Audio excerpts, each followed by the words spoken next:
É com muita alegria que estamos iniciando mais esta atividade da Associação Assistencial Espírita Mestre de Amor, baseada nas obras de Amélia Rodrigues. E hoje nós vamos falar a respeito da família de Betânia. Inicialmente queremos agradecer a Deus e a Jesus pela oportunidade de estarmos reunidos em seu nome no dia de hoje, e que essas reflexões possam servir para nosso aprimoramento moral e espiritual. Abençoa-nos a todos e fica conosco, amigo Jesus, agora e sempre. Eu quero agradecer o convite que me foi feito pela equipe do Departamento Doutrinário da Casa, Márcio, Maurício, pelo Sérgio Eglin, dizer que eu escolhi este capítulo 16 do livro Primícias do Reino, de Amélia Rodrigues, que fala sobre a família de Betânia. Como vocês veem, eu gosto de fazer bastante anotações na lição quando a estudo.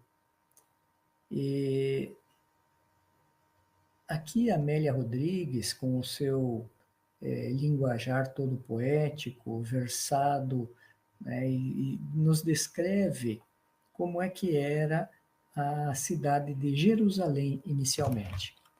Então ela fala que era cercada por imensos campos de cevada e tinha bosques de oliva e figueiras. E aqui ela descreve o caminho que vai desde Jerusalém até a cidade de Jericó. Distava mais ou menos ali 24 quilômetros. Era como se a gente fosse de Curitiba a Campo Largo hoje, vamos dizer assim. Claro que o caminho era um caminho perigoso, pedregoso até. Tanto que ele foi imortalizado naquela passagem do Bom Samaritano, quando um homem foi assaltado quando descia de Jerusalém para Jericó. Descia porque realmente Jericó ficava a 250 metros abaixo do nível do mar. E então, para você ir de Jerusalém até Jericó, você descia 1.000 metros, né? E no caminho de Jerusalém para Jericó ficava essa pequena aldeia de Betânia, que ficava situada ali no Monte das Oliveiras, pouco mais de 5 quilômetros de Jerusalém. Então, Amélia Rodrigues nos fala que a cidade de Jerusalém era toda amuralhada, era toda protegida, né, por muralhas muito altas. Eram muralhas que tinham 12 metros de altura, e a espessura dessas muralhas também era muito grande. Era de 8,5 metros a espessura, né, a largura delas. E toda a volta da cidade dava vários quilômetros de muralha. E essas muralhas tinham 12 portas de entrada. Então tinha a Porta Dourada, a Porta... vários nomes, né, entre essas 12 portas de entrada. E tinha 34 torres de vigia, o que não impediu, todavia, que Jerusalém fosse invadida no ano 70 depois de Cristo e completamente destruída pelos general Tito, né, pelas tropas romanas lideradas pelo general Tito.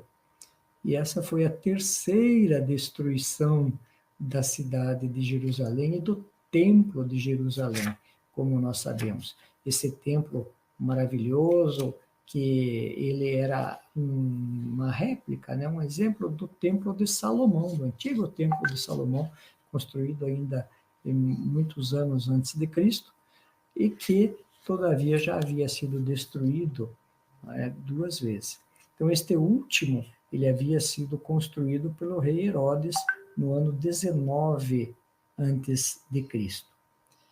E Amélia Rodrigues prossegue, então, contando, não é, que esta cidade de Betânia era o local onde Jesus gostava de permanecer. Jesus ali tinha uma família que era muito amiga dele, que era formada pelos irmãos Marta, Maria e Lázaro.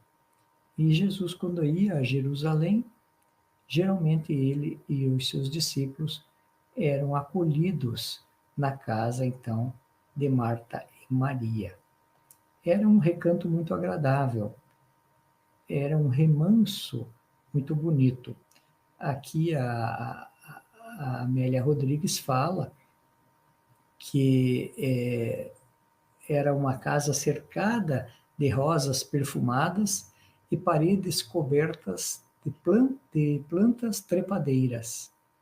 Em derredor dessa casa, os cedros e pessegueiros em flor constituíam um postal formoso, no meio do qual se destacava a casinha deles, de largo alpendre, né, de uma varanda grande, com colunas abraçadas por era verde escura.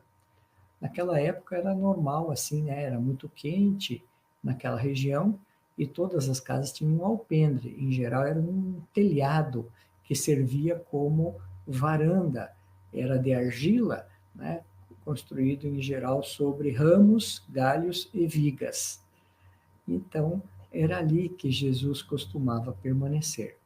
E conta ela que nesta ocasião Jesus havia ido até Jerusalém para a festa das tendas. Ali na festa das tendas, em Jerusalém, também chamada festa dos tabernáculos, os judeus lembravam dos dias passados no deserto, sob tendas, depois que eles foram libertados do cativeiro no Egito. Então, eles construíram em cima desses alpendres tendas para justamente festejar a sua libertação e a sua saída lá do Egito. Então, se chamava a Festa das Tendas ou dos Tabernáculos. E também nessa época se comemorava a colheita de azeitonas e de uva, que era geralmente uma colheita muito abundante, muito rica naquela região de olivedos, né, e de vinhas, de grandes vinhas. Chega-se a dizer lá no livro Levítico que eram 7 dias de festas.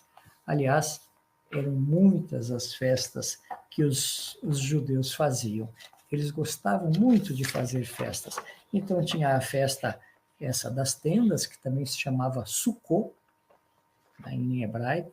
Tinha a festa do Dia do Perdão, que era o Yom Kippur. Tinha a festa da construção do templo, que se chamava Chanukah, e às vezes durava até 8 dias. Tinha a festa do Pesach, que era a festa da Páscoa, que comemorava então a colheita da primavera. Tinha a festa do Purim, em que as pessoas com máscaras, elas distribuíam alimentos aos pobres, com máscaras para que ninguém soubesse quem distribuiu esses alimentos. Então se chamava também a festa da sorte. Eles tinham o Rosh Hashanah, que era a festa comemorando o Ano Novo Judaico, e a festa do Shavuot, que era a festa das semanas ou do dia de Pentecostes. Então, eles gostavam muito desse tipo de festa. E Jesus, acatando então os costumes judaicos da época, ia a algumas dessas festas. E quando terminou esta chamada festa das tendas, era o mês de outubro, como agora, né? Mas era o ano de 29 depois de Cristo. E Jesus, então, refugiou-se ali em Betânia para passar a noite junto com os seus discípulos. Em Betânia, a casa chamava-se Casa de Marta. Então, por isso que se imagina, né, que os pais deles já tinham falecido. Parece então que Marta era a irmã mais velha, porque no Evangelho de Lucas é citada então a casa de Marta, ali que Jesus costumava ficar. E esses irmãos, esses três irmãos, eles não tinham medo dos fariseus ou do que falavam as outras pessoas. É verdade que naquela época os fariseus já buscavam perseguir Jesus, pegá-lo em contradição para poder acusá-lo de blasfêmia ou de alguma outra coisa. Então, os próprios vizinhos de Marta, Maria e Lázaro evitavam muitos comentários, né? Eles tinham medo, receosos, tímidos, mas Marta, Maria e Lázaro não. Quando Jesus chegava ali, eles ficavam muito alegres, recebiam Jesus abertamente, como se fosse um membro da família mesmo, e entoavam cânticos, salmos, e aí é que tinham uma amizade pura, muito bonita. Aliás, essa amizade, como nós sabemos, foi premiada, até porque mais tarde, Jesus, ainda chegando depois a Betânia, encontrou Lázaro, que, segundo diziam, tinha morrido, mas que Jesus reconheceu que ele estava em estado de letargia ou de catalepsia e conseguiu restituir a, a consciência a Lázaro, que ainda viveu por muitos e muitos anos. Jesus, assim, premiava aquela amizade. Mas então, conta a Amélia Rodrigues que as duas irmãs se apressavam aqui em receber os visitantes, né? E enquanto Jesus conversava lá fora com Lázaro, as duas irmãs foram lá preparar água para as abluções, que era a forma como eles recebiam os visitantes, lavando-lhes os pés, que muitas vezes estavam empoeirados daquelas estradas que não eram asfaltadas e não eram como as de hoje, né? E enquanto ali Marta preparava a comida, corria arrumar as camas, procurar a mesa, colocava pratos, talheres e tudo mais, né? E, ofegante, ela procura Maria para ajudá-la. E encontra Maria sentada aos pés de Jesus, ouvindo-lhe a narrativa, e Jesus falando ali a respeito do reino dos céus. Então, Marta se aborrece com aquilo e grita: Maria, Maria! E daí, dirigindo-se a Jesus, diz: Mestre, manda que ela venha me ajudar, porque enquanto eu aqui me canso, ela te importuna, sem preparar a casa para o repasto. E aí Marta é, é, alertada por Jesus. Marta, Marta, Jesus sorrindo falou, estás fadigada com muitas coisas, mas uma só é necessária. E Maria escolheu a melhor parte, aquela que não lhe será tirada. E aí Marta, meio que desapontada, né, se aquietou, viu que não tinha falado a coisa certa, e Jesus aí aproveitou para narrar uma, uma história, dizendo que um homem casado recebeu a notícia de que um rei passaria pelo seu lar. Ele então preparou a casa com a esposa. E quando o rei chegou, dele se acercou para ouvi-lo e homenageá-lo, e a mulher correu para atender às pequenas tarefas. Mas o rei não podia ali permanecer, e logo após o repasto, ele foi embora, partiu. Somente o homem que o escutou é que se inteirou do programa do reinado desse monarca, o que era mais importante, e não os outros. Então Jesus acrescentou que para atingir a plenitude só uma coisa basta: espírito de luta capaz de arrancar as velhas algemas e entregar-se totalmente às coisas do Pai Celeste. Porque o pão, o agasalho, a comida, esse a terra nos dá, não é? Mas a palavra é semente de vida e é a vertical que nos conduz ao Pai. E esta nem sempre o homem encontra assim com muita facilidade. Então, Amélia discorre aqui o texto todo, que eu sugiro a vocês que leiam, desta obra, como eu falei, Primícias do Reino, que é muito bonita, em que Jesus ainda menciona, né, que os vencedores do mundo estão sempre inquietos pelas coisas materiais, pelas coisas que os preocupam. Mas, quando atravessam o umbral do túmulo, eles se apresentam sempre vencidos e sofredores, porque não conseguiram vencer o mundo e as suas alucinações, de modo que eles mesmos desdenharam, né, a procurar entender o que era o reino de Deus, e por isso que se preocuparam só com as coisas materiais. Daí Marta entendeu a mensagem, ficou muito desapontada e Jesus compreendeu que ela não fez isso por maldade, né? E ela pediu me desculpe, são os velhos hábitos muito arraigados. Mas Jesus continuou dizendo que as sementes estão sendo lançadas neste dia, não é? Então semeemos todos, amando-nos uns aos outros, incansáveis e sem pressa, e fascinados pela verdade, avancemos resolutos, pois que só isto realmente é necessário. Muito bem, o que é que nós vemos então nesta passagem? É claro que uma aguinha.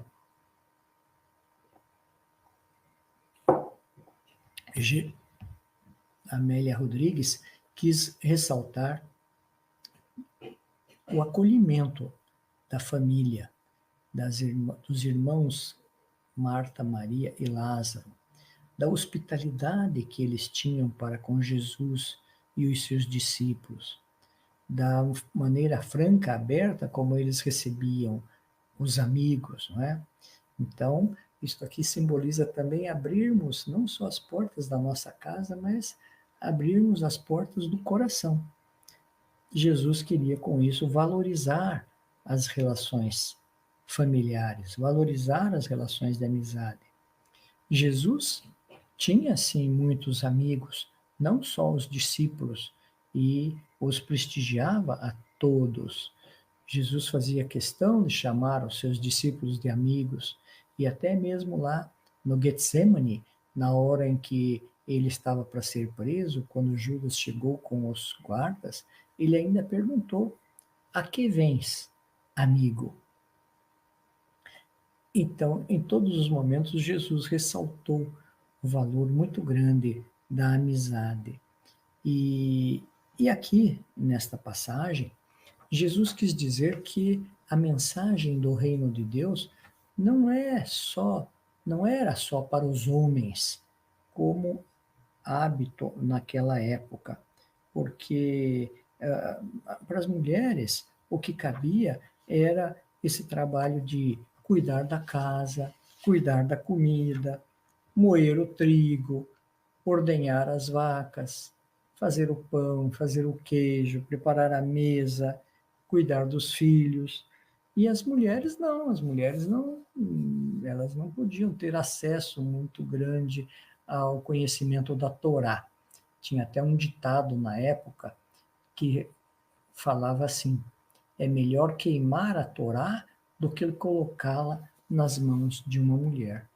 E Jesus quis mudar isso, quis mudar esse entendimento, dizendo que não era bem assim, que o reino dos céus estava disponível para todas as pessoas e que este era o mais importante.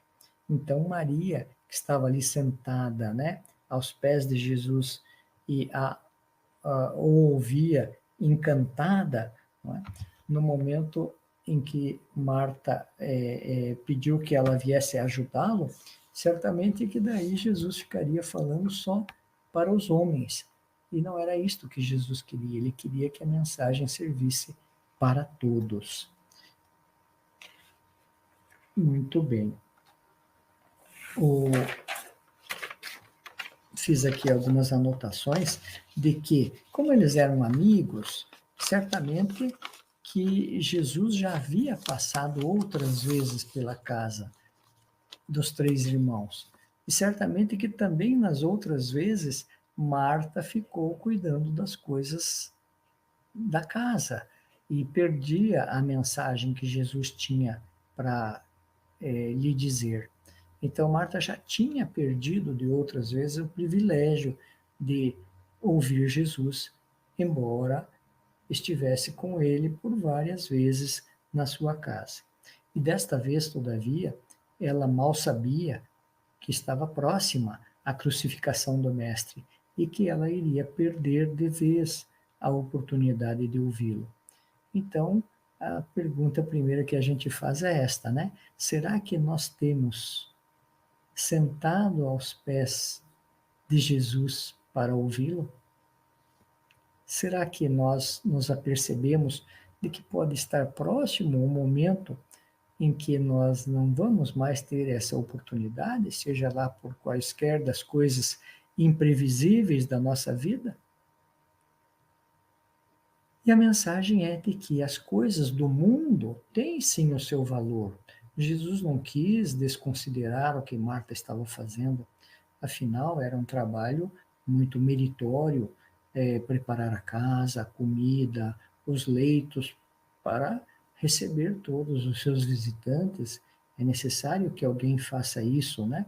Nós precisamos então das coisas do mundo para viver, mas nós não podemos deixar que essas coisas ocupem todo o nosso tempo, que essas coisas ocupem todo o nosso coração, porque onde está o nosso tesouro, ali está o nosso coração. E nós temos que encontrar o tempo para poder realmente dar a melhor atenção às coisas do espírito imortal. Fiz mais algumas anotações aqui neste meu livro, né? Como já lhes mostrei, gosto de fazer anotações, porque a gente vê na atualidade que muitas pessoas se dedicam demais ao trabalho, até como uma fuga. Não é que seja realmente necessário, mas até como uma fuga. E aí eles passam a não conhecer a própria família, passam a não conviver com a sua família. Será que não é uma desculpa que essas pessoas encontram para não conviver mais tempo com aquelas pessoas que Deus escolheu para partilharem a vida? Se Jesus nos colocou numa família, e pode ser que nós não tenhamos muitas afinidades dentro desse grupo familiar, mas foi justamente para que nós possamos aproveitar bem o tempo trabalhando essas arestas, de modo a poder formar a melhor harmonia possível, já que o amor é lei universal. E será então que nós não estamos dando mais importância às coisas do que às pessoas? Precisamos verificar bem isto, para que não incorrermos naquilo que o autor espírita Richard Simonetti chama de síndrome de Marta, dar mais importância às coisas passageiras do que às coisas eternas. O tempo que o jardineiro passa com a rosa é que faz que se apaixone por ela. Então é isto, nós precisamos passar mais tempo com os nossos afetos, os nossos queridos, e também mais tempo procurando entender a mecânica da vida e qual é o nosso papel aqui na Terra. Não podemos sonegar os nossos afetos o néctar da vida, que é o nosso sorriso, a nossa compreensão, a nossa permanência junto deles, né? Lembrei-me aqui há pouquinho do seu Barros e da dona Diva, seu Barros querido, né? Amigo Epaminondas Xavier de Barros, que um trabalho tão maravilhoso deixou lá em Ponta Grossa. Ele tinha muitas atividades lá no Instituto Educacional Duque de Caxias, ele tinha muitas coisas que ele tocava no centro e tudo mais, mas ele também dispensava um tempo para estar ali junto com a família, junto com a dona Diva, junto com os filhos, e era uma pessoa exemplar, sempre disposta a ajudar e fazer passe nas casas. Ele que comandava um programa de passes no lar, aquelas pessoas que não podiam ir à casa espírita para tomar passe. Então, seu Barros e dona Diva, onde quer que estejam, recebam nosso carinhoso abraço e a nossa gratidão. E nós ficamos aqui nos perguntando, então, né, que temas extraordinários será que Jesus tratou com Maria naquele dia, tratou ali, e que Marta perdeu? Que será? Que imagine a psicosfera daquela casa, a lindeza dos conceitos que Jesus estava ali expendendo e que Maria perdeu. Ficamos pensando também qual o tema extraordinário que Jesus tratou com Zaqueu naquela noite em que Jesus resolveu ficar na sua casa e que foi uma noite tão maravilhosa que modificou inteiramente a vida de Zaqueu, que depois, inclusive, passou a seguir Jesus e, em seu nome, ajudou a fundar instituições e a auxiliar as pessoas necessitadas, devolvendo muito mais do que aquilo que ele havia ganho na função de coletor de impostos. Como teria sido então maravilhosa a conversa de Jesus com Nicodemos, o doutor da lei, que o procurou às ocultas durante a noite para entender melhor a mensagem do Cristo, mas que depois, compenetrado da importância daquele mensageiro divino, ele que era membro do Sinédrio, ainda reivindicou o corpo de Jesus após a crucificação e, junto com José de Arimateia, deu-lhe um sepultamento digno, como o de um rico. E era isso exatamente que estava lá na profecia de Isaías, né? Que o Messias teria um sepultamento como de um rico. Como terá sido a conversa de Jesus com Maria de Magdala, quando ela veio lhe colocar toda a sua angústia daquela vida de Fausto, daquela vida de equívocos, mas que a fez mudar completamente e se tornar a mensageira da Boa Nova, que depois foi trabalhar, inclusive, com as pessoas que moravam no Vale das Lepras, né, Vale da Lepra, e eram excluídas da sociedade. Como foi a conversa de Jesus com o moço rico, que todavia não quis segui-lo naquele momento e preferiu ir disputar em Cesareia, e todavia perdeu a grande oportunidade. Então, queridos amigos, essa passagem sobre a família de Betânia, ela representa a família na atualidade, de que é efetivamente que nós temos procurado nos ocupar. Porque nós temos a visita de Jesus em nossa casa.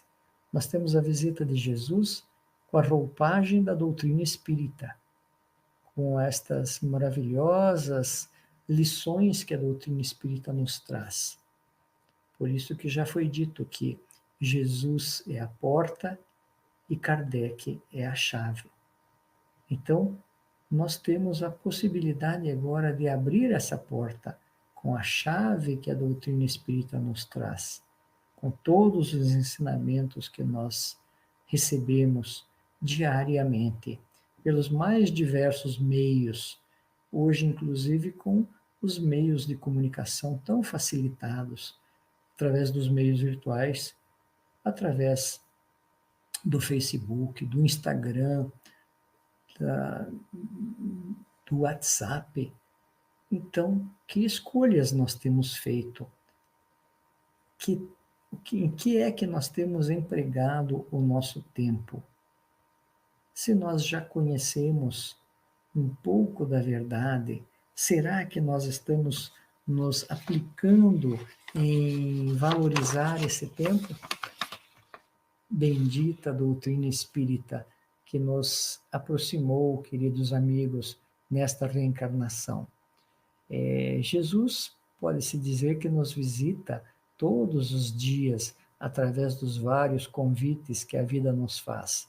Basta que nós desliguemos um pouco a televisão e passemos a sintonizar, então, com os seus mensageiros, através da oração, através da meditação, através do trabalho no bem, através do auxílio, né, aos necessitados, através de um atendimento fraterno, através do convívio mais próximo com os nossos familiares, dedicando-lhes um tempo precioso para dar-lhes o néctar da vida, não só negar-lhes essas energias. Então, que nós procuremos ficar com a melhor parte, como nos disse Jesus, que nós nos exercitemos cada dia na nossa melhoria, que essa seja então a nossa ginástica diária, que esta seja a nossa intenção de cada dia, que nós procuremos então ser melhores hoje em relação a ontem e que nós procuremos analisar todos os dias os nossos atos, como Santo Agostinho nos recomendou na questão 919, lá do Livro dos Espíritos, e verificar quanto daquilo nós já conseguimos praticar, daquilo que nós já aprendemos intelectualmente. Será que aquilo está só no nosso cérebro? Será que já desceu para o nosso coração? Será que já se estendeu também para os nossos braços? Porque, como nos interpretou Haroldo Dutra Dias, o que Jesus espera de nós é que nós tenhamos o coração de Maria e as mãos afanosas de Marta, colocando tudo isso em benefício do nosso crescimento e do crescimento dos nossos amigos, dos nossos familiares.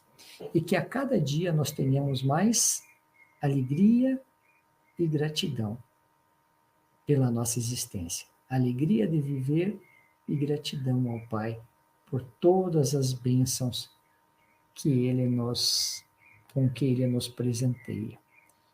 Então, queridos amigos, agradecemos mais uma vez a oportunidade de fazer parte deste programa de palestras tão iluminado que é esse programa de Amélia Rodrigues, O Sol em Nossas Almas, dizendo que nós ficamos muito felizes de ver o trabalho realizado lá na Messe de Amor, por companheiros tão abnegados, aos quais nós transmitimos nosso maior afeto, nosso carinho, nosso abraço fraterno e nosso estímulo para que prossigam nessa abençoada tarefa, sob as bênçãos do alto, sob as bênçãos daqueles primeiros que ali morejaram, que já se encontram no plano espiritual também, ao lado de Noêmia de Quadros, trabalhando de lá para que tudo corra bem em benefício dos nossos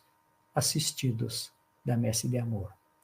Que fiquemos em paz e que Jesus, o nosso comandante supremo, governador espiritual da Terra, em nome de Deus, possa nos abençoar agora e sempre. Muito obrigado a todos e até uma próxima oportunidade.